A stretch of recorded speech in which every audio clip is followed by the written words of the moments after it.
Hello, viewers, and welcome to a reading podcast. In this podcast, I'll be reading Kingdom by Tom Martin. This is part 2. I have read the first chapter, and there were some mildly sexual themes and some violence. So that was the first chapter. So I'll give it a 15 age rating to be safe. So today I'll be reading chapters 2, 3, and 4. So probably this video might be longer than the first. So I got my book open, and I'm ready to get started. It was daytime. That was all that Nancy Kelly knew. Where she was, or what time it was, she couldn't remember. The banging noise started again. Above her head, an enormous fan hung from the ceiling, its giant blades turning morosely, but failing to generate even the slightest whisper of a breeze. For a second she stared at the fan in confusion, and then everything clicked into place. She was in India, in Delhi, in a company apartment, and there was something knocking on the door. Cursing no one in particular, Nancy groaned with exhaustion and rolled over in bed. The curtains were little more than diaphanous white sheets, and the room was bathed in light. She felt disoriented and sick, but she had only been in India for a few hours. Surely I can't be ill already, she thought. That would be just too unfair. She fumbled around on the bedside table.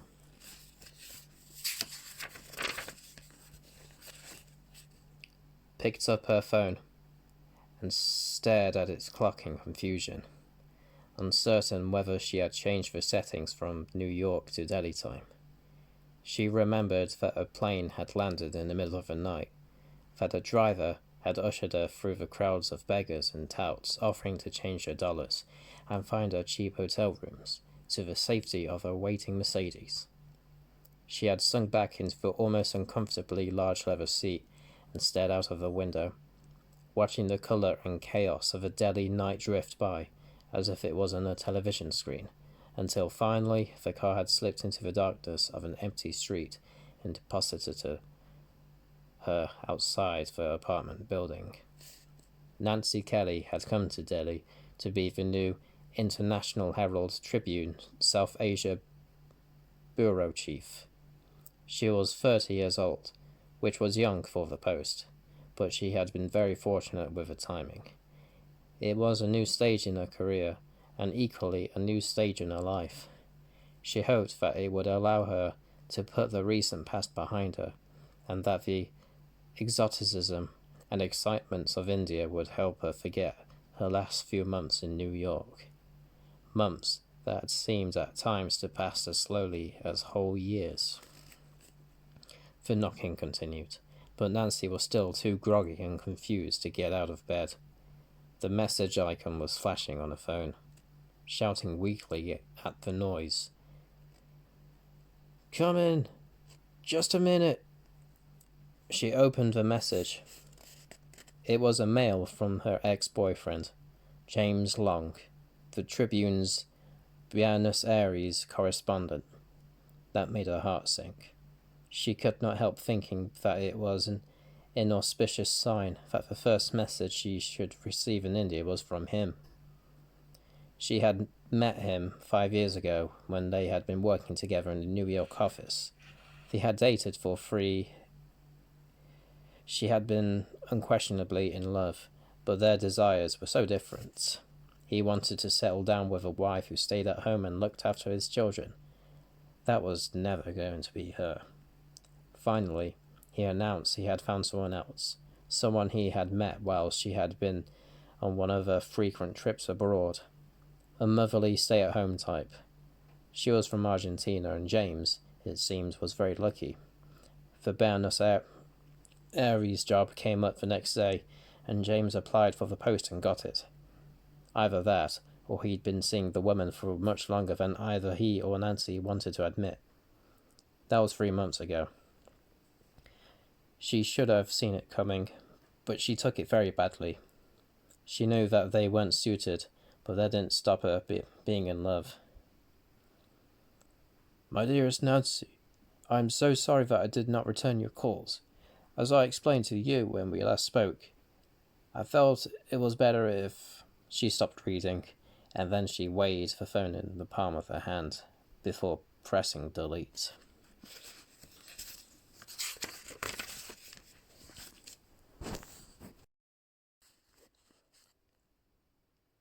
This is still chapter 2. I may have forgotten to say that it was chapter 2 before I started reading, but I've said it now. Back to the chapter, page 20. She exhaled with relief, as if she had just made the right decision about which wire to cut and had successfully defused a bomb. A few months ago, she observed with the fragility and hollowness that comes after grief. She would have been desperate to hear from him, but now that at last she had almost regained her equilibrium, the very last thing she wanted to do was to re-establish contact. My dearest James, she said out loud, at the diaphanous white curtains stirred gently in a sultry Delhi breeze. I now understand that there will come a day, perhaps not too far in the future, when I will actually get over you. She managed a forced smile, and then looked around the bedroom, almost hoping for encouragement from her new surroundings. God damn this knocking, she thought. Okay, she said, and really tried to move herself. She shifted her legs off the bed, rubbed her eyes, She was in one of the most fascinating countries in the world, with a challenging career break ahead of her, and her past was behind her. Things had slipped into place, almost uncannily. The vacancy in India was announced the same morning that she made up her mind to go abroad, or more accurately, Dan Fisher, the editor, who was over from Paris, had tapped her on the shoulder and invited her into his office. Anton Herzog, her hero, everybody's hero, at the Trib, and the longest ever serving Delhi bureau chief, had gone missing 3 months earlier. After 20 years in the job, he had vanished without a trace into the mountains of Tibet. Dan Fisher had waited and waited, but finally the board had put pressure on him. Someone had to be found to fill the post. India was the biggest story in Asia, and the paper couldn't wait indefinitely for Herzog to return. Nancy was offered the job on the spot. Dan didn't even bother to advertise it on the paper's internal vacancies board. A fact Nancy would have found far more puzzling had she not been so glad of the opportunity to leave New York. It was a big posting, and she had never even set foot in India, but Dan told her she had powerful supporters on the paper. People who admired her writing and her investigative skill. And, of course, not having a partner might actually have been to her advantage. People with partners always found it so much more difficult to move, but she had big boots to fill. Dan had quipped as he shook her warmly by the hand. Anton was a legend. She would have to be at the top of the game. She had smiled gratefully, bewildered by the strange and fortunate turn of events.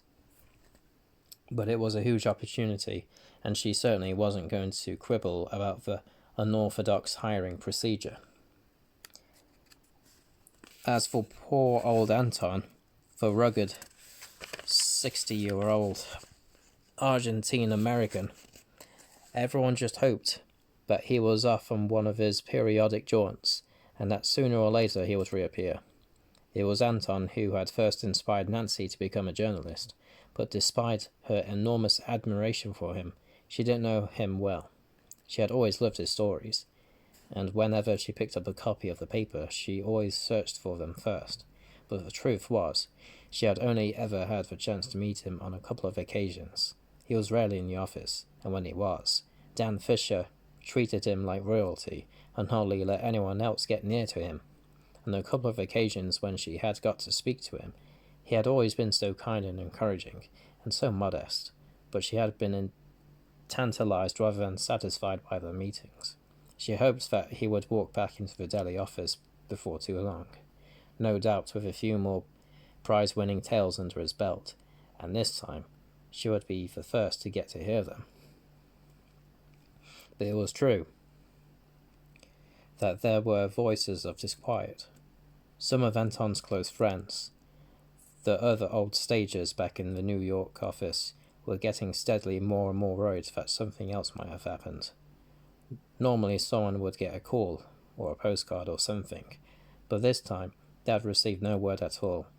Anton had been a fine mountaineer in his youth, they said, and he was also a stubborn man. It wasn't too hard to imagine that he could have overextended himself on a climb somewhere, no doubt under-equipped, relying on his notorious intelligence and strength. He was an old-school correspondent. He spoke several Asian languages, and he had a huge knowledge of India and China and Tibet. On countless occasions, he had turned down promotions and pay rises to continue to do what he loved, being out in the field on his own, chasing stories and taking risks that reporters half his age would shy away from. He was a legend, that was certain, and maybe this was why everyone was so unwilling to contemplate the worst. And now Nancy almost jumped out of her skin. The knocking had suddenly become much louder. An Indian voice was shouting her name through the letterbox. She tossed the phone onto the bed and stood up. Fumbling in her suitcase, she found a pair of khaki trousers and a clean shirt, which she slipped on. She grabbed a hairband and tied her thick shoulder-length brown hair into a loose ponytail. Glancing in the mirror, she noticed that she looked tired, but that was hardly surprising, she thought. Stepping into the hall, she suddenly had a view of the main sitting room. She'd been too worn out to look around when she arrived, but when she saw now amazed her. The room was overflowing with antique stone statues and figurines. Literally every surface of every table, and there were lots of antique tables of every size and shape, was crammed with carved statues. Some were huge life-size stone sculptures of Buddha's head. Others were meticulous little carvings of merchants from the Silk Road, mounted on camelback. The overall effect was astounding. It was like looking into a storeroom at Sotheby's. Clearly, Anton Herzog had been a connoisseur.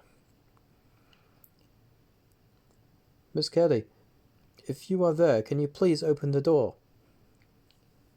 The voice was loud and impatient. She knelt down at the letterbox and saw a pair of brown eyes staring back at her through the slit.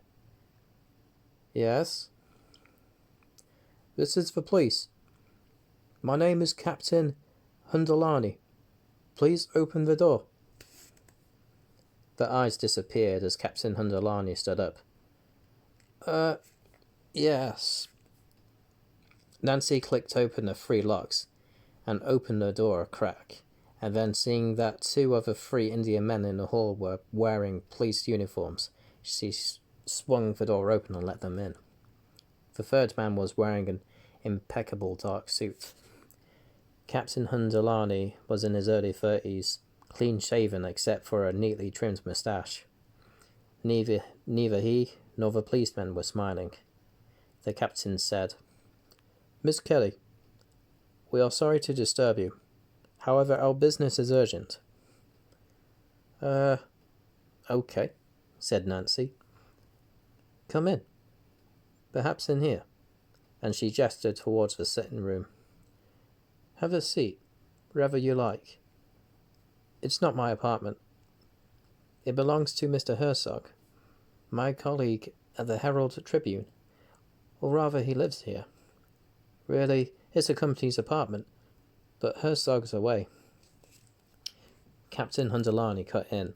His voice was cold and emotionless. Yes, we know all that, Miss Kelly. That is precisely the reason why we are here. Please, you will find it best if you wait until we have explained. There was an unmistakable air of menace to his voice, Nancy thought, but she couldn't imagine what the problem was. She could hardly be in trouble for not registering with the police. She had only been in town for a few hours. With a feeling of panic rising in her belly, she found a silk-covered chair, of an age and beauty she hardly had time to consider, and sat down. Mr. Hundelani and the two policemen were still standing, glowering at her. We'd like you to come with us, Miss Kelly, to answer a few questions.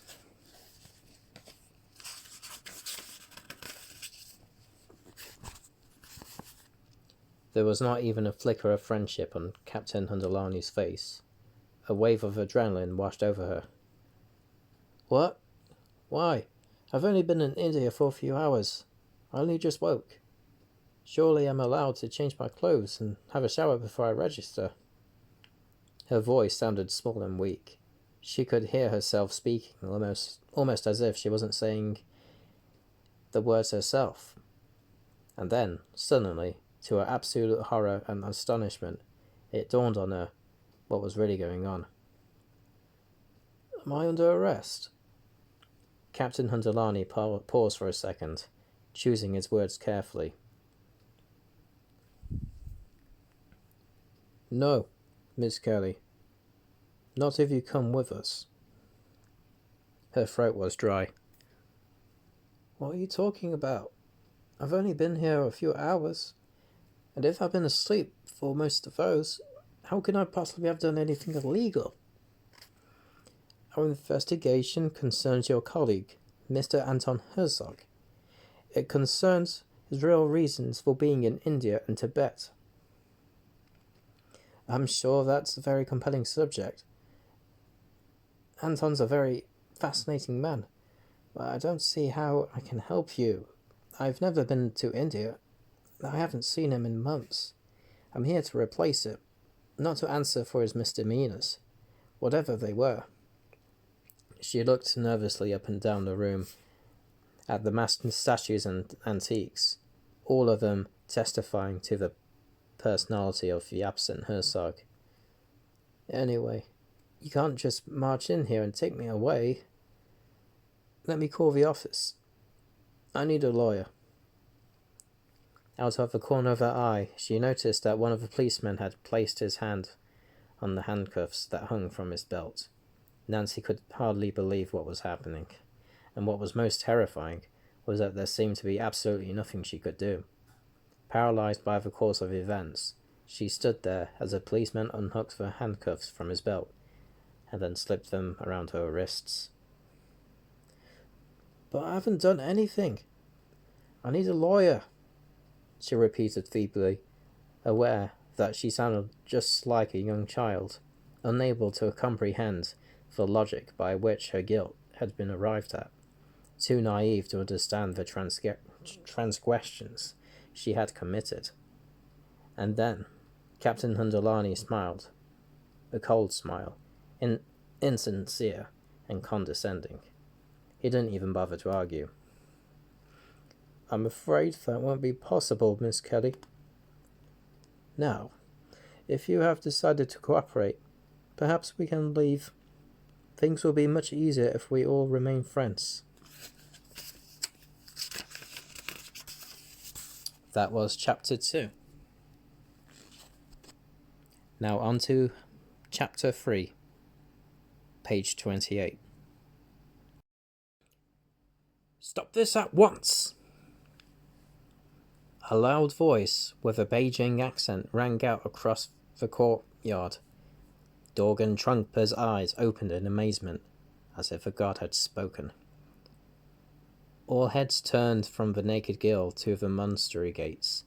There, between the broken gates, stood a tall, handsome, northern Chinese man, wearing a standard army-issue rain cape and the peaked cap of an officer. Behind him, down the track, other human shapes were visible, moving in the rain. Now that he had everyone's attention, the Northerner spoke again, directly to the army officer. "Order your men to stop vandalizing the monastery at once, and give the girl back her clothes. What do you think you are doing? The Cultural Revolution finished decades ago, and let the boy go." Dorgan Trumper could hardly believe his ears. It was as if a guardian angel had materialized out of the jungle. A shadow of outrage passed across the army officer's face. "How dare you march in here, barking orders? I'm the senior officer in Pemmica region. Who the hell do you think you are? Explain yourself, or I'll have you shot at once." The Northerner strode across the courtyard, and as he approached, it became clear who he was, from the insignia on his cap badge, and the knee-length polished black leather boots that flashed under his raincoat as he walked. He was a colonel in the notorious Public Security Bureau, or PSB, as it was known, the Chinese equivalent of the CIA and the FBI, all rolled into one. Even the faithful supporters of the Communist Party lived in fear of the PSB. They were the thought police of the Chinese government, the guard dogs of the revolution. The soldiers in the courtyard stiffened noticeably as they recognized the Northerner's rank and affiliation. When he reached the center of the courtyard, he drew a letter from his pocket and held it out with a straight arm to the stunned army officer. The envelope was sealed shut with a single red star, wax steel. "I am Colonel Wei Jian of the PSB. Orders from General T of Southern Command in Chongqing. I am now the senior officer in Pemmico, and henceforth all army units south of the Sula Pass are under my command, and that includes you." The army officer stared in disbelief at Colonel Jen, and then, like a petulant child, he snatched the envelope from the colonel's grasp and tore it open. For a minute he studied the orders, and then he turned back to his men with a look of angry humiliation on his face. "Give the woman her clothes and assemble by the gates, and let the monk go." Dorgan Trumper was roughly pushed forward. Released, he ran over to the body of the abbot and flung himself onto the old man, weeping. Colonel Jen smiled at the army officer and nodded his approval. "Good. These superstitious old monks are a tourist attraction, and nothing more. The old Tibet is dead and gone. We can afford to be lenient on the last remaining savages." Colonel Jen slapped the army officer on the back and continued, not wanting the man to lose any more face than he had already done. "In Lhasa, the capital, there are now twice as many Chinese as there were Tibetans. We do not need to persecute their absurd beliefs any longer. The young people are more interested in mobile phones and prayer wheels. The good sense of communism has replaced the foolish religion of the monks." Then he turned to survey the collection of bedraggled soldiers. "Now, where are the rest of your men? I will need them all to report here in the courtyard at dusk. I want to organize a search party. Have them bring provisions for 10 days. But first, treat this monk's injuries, and get rid of his corpse. When that's done, I want to question the boy, have him cleaned up, and then bring him to me. I will set up my headquarters here, in the monastery's library." He glanced at the heavens in disgust.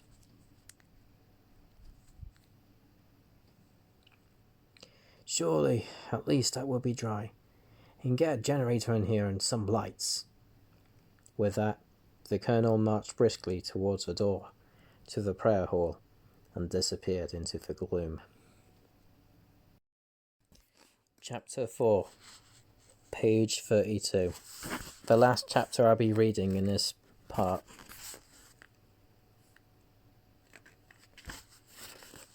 The steel door slammed shut behind Nancy Kelly, and she was led down a long, poorly lit brick corridor. As her footsteps echoed along the walls, a feeling of dread engulfed her. It seemed that they would be questioning her about Anton Herzog. They were suspicious. Well, Herzog had already been condemned and simply had to be found.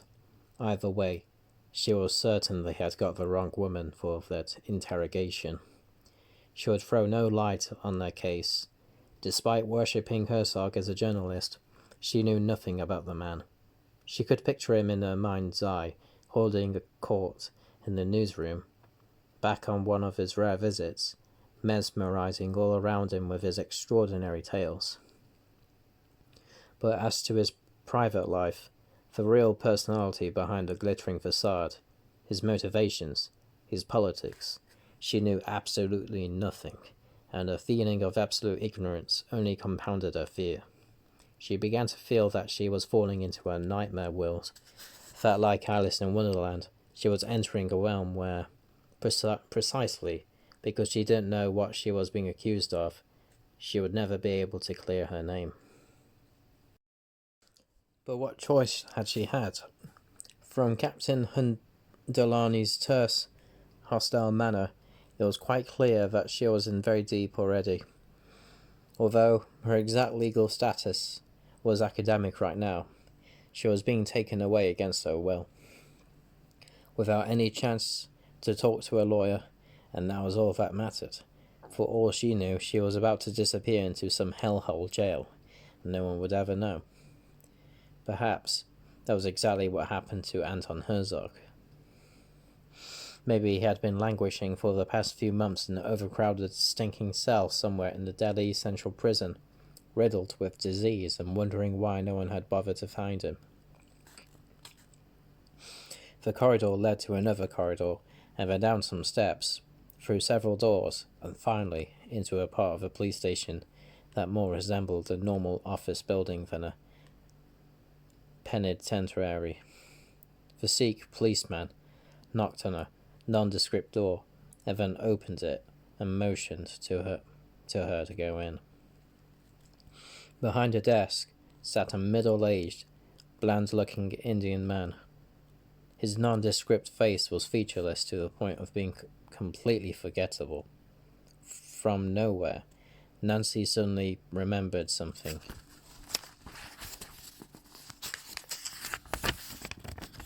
That one of her CIA contacts had once said, while they were having coffee on Times Square, that all the best intelligence operatives looked like nobodies.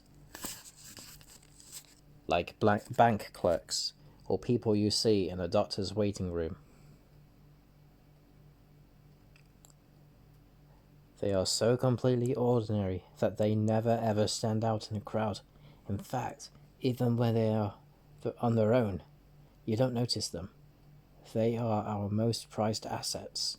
You can look right at them, but your mind simply blanks them out. It was only the man's eyes that were in any way exceptional. There was a coldness about them that ran completely against the grain of his otherwise banal exterior. His voice surprised her.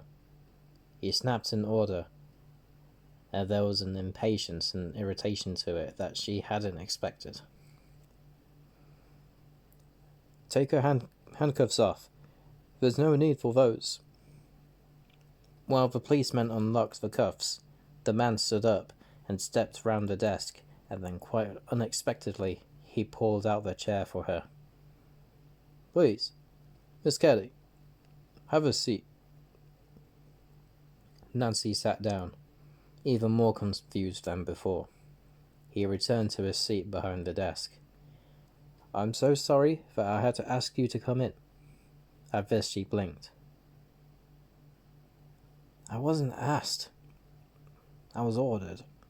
She rubbed her wrists, and the handcuffs were completely unnecessary. For a second the man appeared to be genuinely sympathetic. I'm sorry. These young officers, they sometimes have no idea. I will have a word with Captain Hundelani. The note of sympathy gave Nancy the hope that some measure of righteous indignation was justified.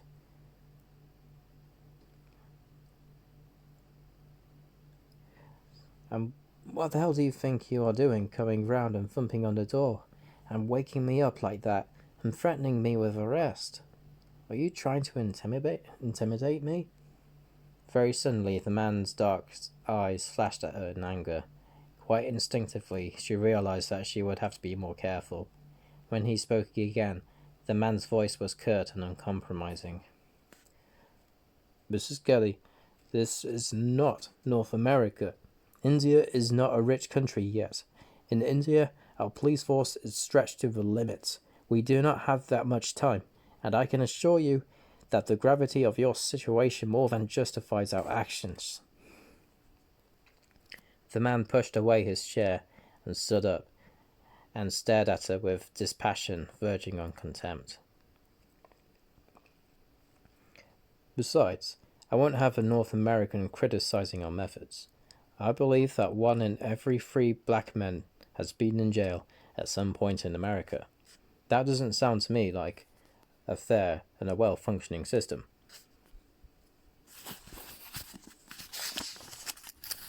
Turning page.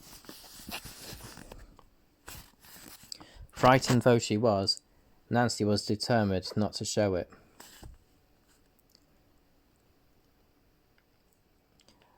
"I suggest you advance your complaints to the American Embassy. Much as I agree with your concerns about American justice." I'm a journalist, not I got the person wrong. "I suggest you advance your complaints to the American Embassy. Much as I agree with your concerns about American justice. I'm a journalist, not a judge." But whoever this man was, he was clearly in no mood to discuss her arrest any further. As he glanced away, she had a second to collect her thoughts. Arguing with him wasn't going to help. He was clearly very senior, and she suspected that he could do whatever he wanted with her. Before she could speak again, he said, "I am Inspector Lull. You have been brought here because of the Herzog affair." Her heart sank. The Herzog affair. It sounded ever more serious, and worse. Every time anyone mentioned Anton Herzog, she got the distinct feeling that they assumed that she was on intimate terms with her predecessor, and that she was already acquainted with the details of whatever it was that they were investigating. She stammered, "Listen, I've already told Captain Hundalani. I have no idea what you are talking about. I hardly even know Anton Herzog. I was sent to replace him. The International Herald Tribune is a massive international operation. Now you must allow me to see a lawyer or representative from the embassy, from my embassy." The man eyed her with a steady, cold gaze before he returned to the policeman standing guard at the door, and said, "Please call in Mr. Aramagman." The guard disappeared into the hall, and the man returned to his seat. There was a coldness to his voice that frightened her to the core. "A lawyer is on the way, Miss Kelly. May I suggest that you try to answer my question when he arrives? I don't particularly want to ask them, but this is serious. Believe me, it is very serious. If you would rather go down to the cells and think things through, then that is your prerogative. We'll try not to forget about you. You'll be advised not to touch anyone down here. We wouldn't want you to contract leprosy." A chill ran down her spine. The door opened, and a policeman re-entered the room, followed by a short, bald, tired-looking man in his 50s, with very dark skin and a pair of thick spectacles. Inspector Lull introduced him with a wave of his hand, a gesture that seemed to show that he thought the whole thing was a charade and a waste of time.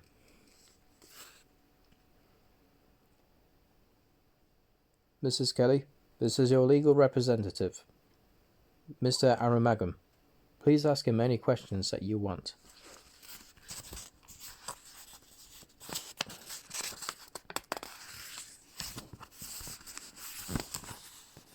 Nancy looked in despair at the tired old man who sat next to her. He inspired not one iota of hope, but he was all they would permit her. Barely concealing her desperation, she asked, "What's going on? Are they allowed to do this to me? You've got to help me." Mr. Aramagam nodded his head and adjusted his spectacles, and then, fumbling, he pulled a business card out of his pocket. "Mrs. Kelly, here is my card." She almost screamed at him in frustration. "I don't want your damn card. I want to get out of here. Just tell me what is going on." Flustered, the lawyer cleared his throat. Inspector Lowell had folded his arms over his chest and was watching the exchange with a mixture of boredom and impatience. Mr. Aramagam said,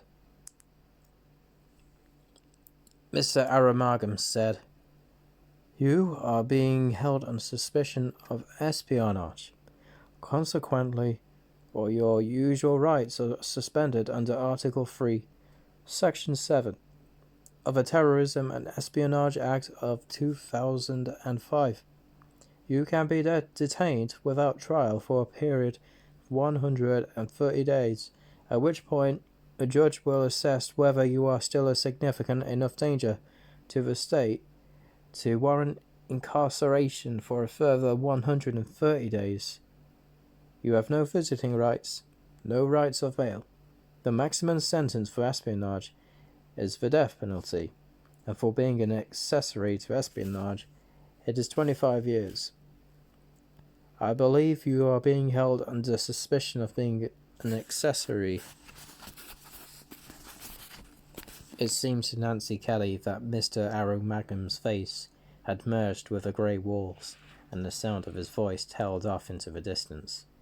For almost a minute, her elbows rested heavily on the tabletop in front of her, and she found she could only bury her face in the palms of her hands. Then she looked up again at Inspector Lowell. Her voice was cracking. "An accessory to espionage? This is insane." There was another deadening, terrifying silence, and then she said, trying not to let desperation creep into her voice, "What about my embassy? What about my paper? I demand you contact them immediately." "That will be done," stated Mr. Aramagam, in a flat voice which suggests he knew that would do no good either. Inspector Lowell nodded in reply, then said, in an unnerving, dry voice, "Now, Miss Kelly, if we can begin." He opened a thick file that lay on the desk in front of him and peered through his glasses. "You attended university in Paris, at the Sorbonne, correct?" Striving to maintain a sense of defiance, Nancy replied,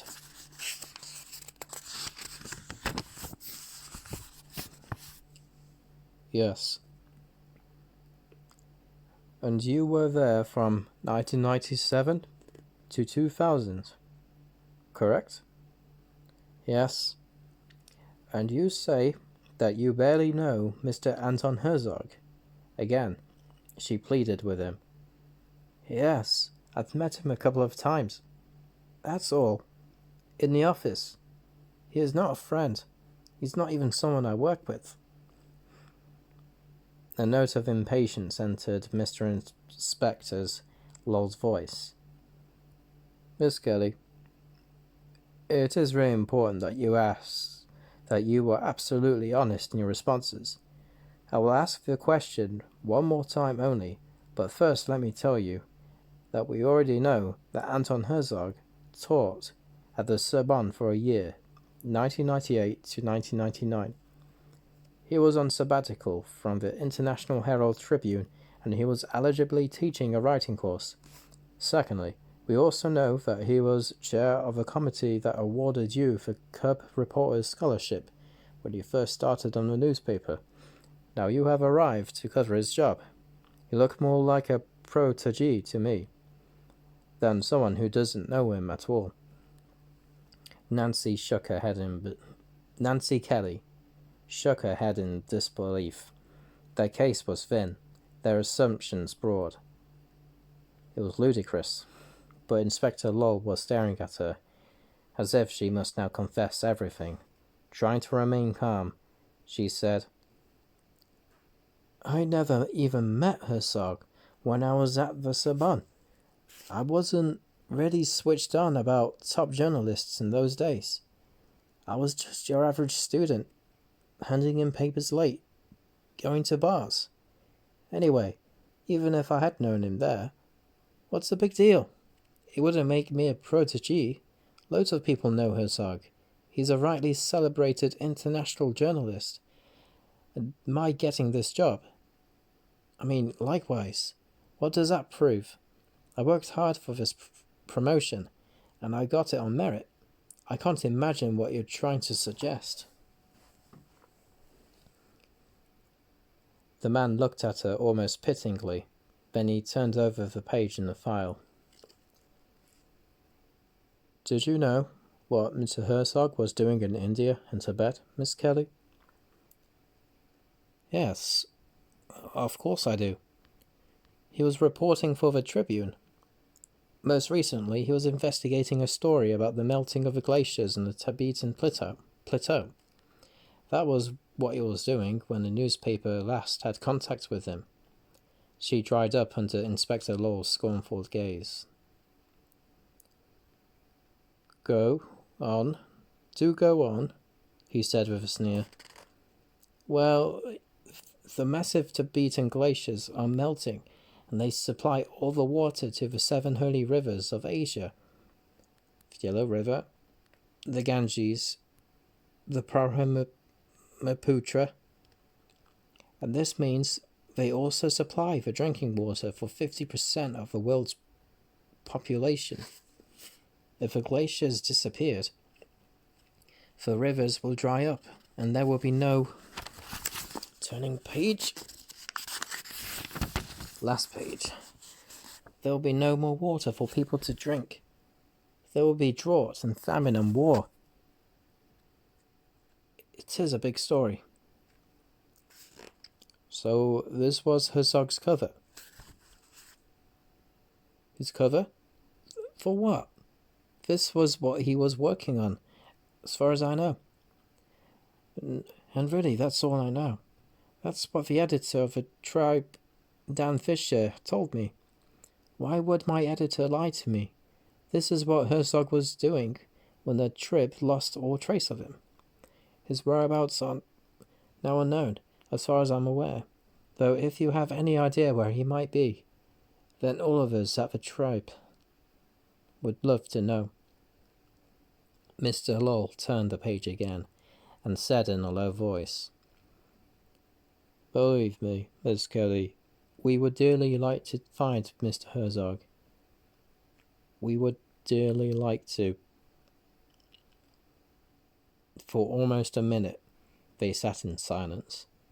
Mr. Lowell slowly turned the pages in the file until he had worked his way through the entire folder, and then, abruptly, he shut it and looked up. This is pointless. Looking at the SPiKE policeman, he said, Please get the message for Miss Kelly. And that was chapter 4. And I am done reading for this part. I am done reading for part 2 of Kingdom by Tom Martin. So, I haven't been using background noises in this video because it was hard. Well, you know, I've always ended up picking the wrong background sounds, and then I had to like redo them because they didn't fit.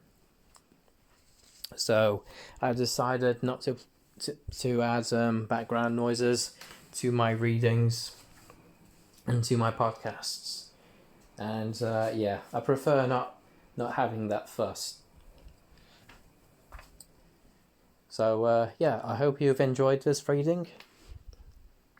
It was enjoyable for me to read it out to you, and I'll be for my next part, I'll be reading chapter 5. And I'll just find out again. Chapter 5. Yep. Just gonna check how long it is. It's short, so I'll be reading chapter 5 and chapter 6.